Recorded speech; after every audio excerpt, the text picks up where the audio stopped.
Hi there. We're back. Ramsey Fitzsimmons. This is Adam Hines. end of practicum hours. Number one, what is my top strength as a teacher? Well, as a veteran teacher, I think we talked about this in the previous video. It is Ramsey's ability to command a classroom. Kids know what to expect, and that goes a long way with high school kids today. Very clear expectations for our students, and our students understand them and are capable of achieving those standards as well. So they're not unreasonable in any capacity. What is one area that I need improvement? Being new to the PE department here at South Sioux, it's just continuing to develop the knowledge base.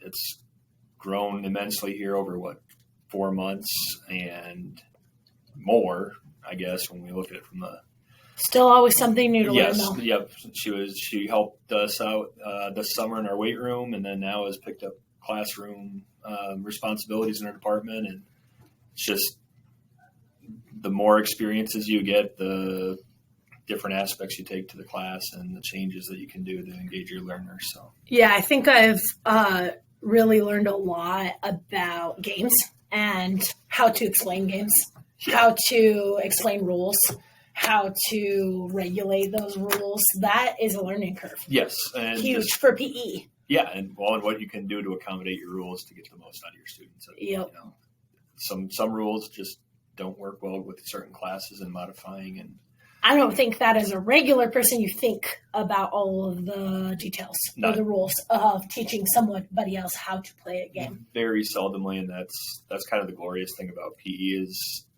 more often than not, you're going to get a chance to practice that lesson again and teach it again. So we kind of answered number 3 with that. How have I grown as a teacher since I started completing my hours with you? My answer is that I have learned a lot about the differences between classroom teaching and PE teaching.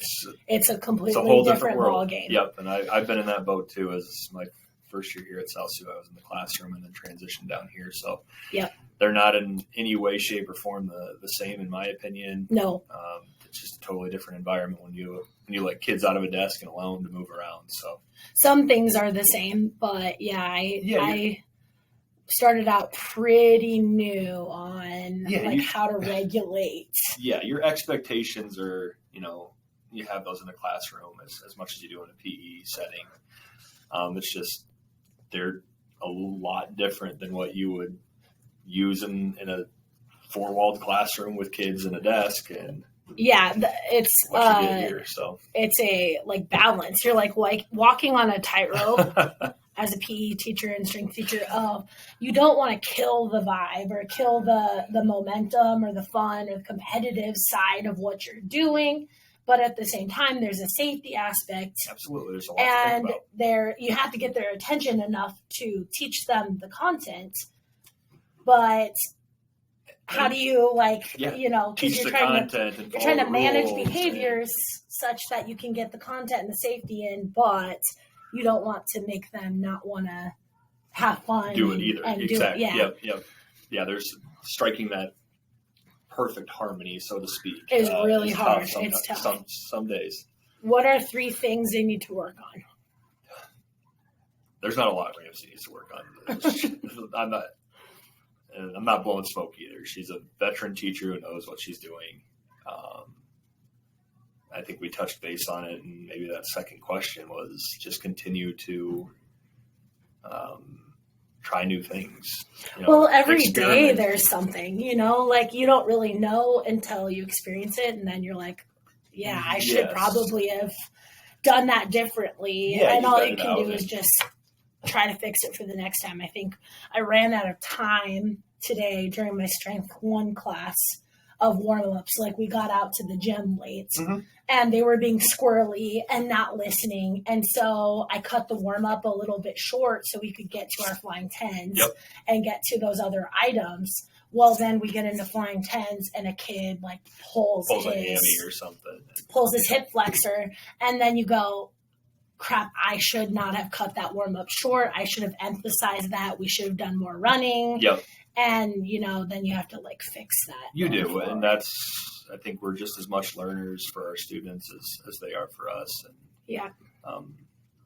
if we ever stop learning, then we're not growing. doing this for the right thing. So what 3 things am I good at? I think you already kind of answered that as well. Veteran teacher, commands the classroom, great expectations, willingly knows her content and asks the questions, not just of like myself, but anybody in our department. She's,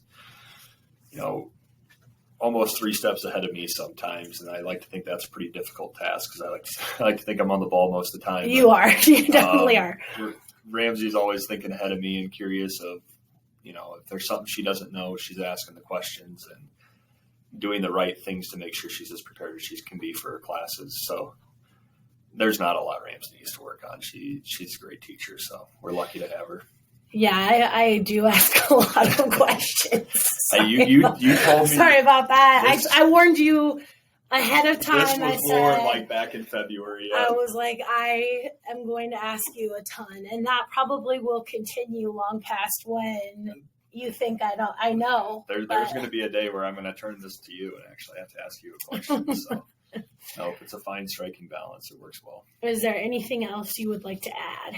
No, I think we touched everything between these 2 videos.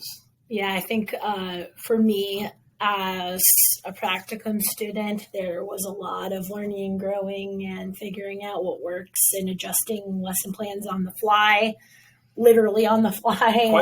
Quite literally, and trying to figure out how to marry what I know of instruction with activity, physical activity. Getting kids to, one of the things I want to grow on is with classroom management. Like oftentimes I have good classroom management, you've said that, but in order to have good classroom management, sometimes you veer too close to that militant line, right? And like, I want to marry a little bit more like having that control and having that management, but also, being more chill and giving a little autonomy to the kids. Yes. That makes sense. And that's that tough line that we keep referencing. And, and relationship aspect and and our content area too. Our classroom is an interchangeable venue. It's a gym. It's a auditorium. It gets used for anything and everything. And there's a lot of times where it might not be communicated with us that, hey, you don't have the gym today, come up with another plan. And, if there's one thing our department gets ready for, especially as we get shut indoors with the winter, is get ready to fly by the seat of your pants any day we could get sprung on us that we lose our facilities. So agreed. All righty. Take care. Thank you.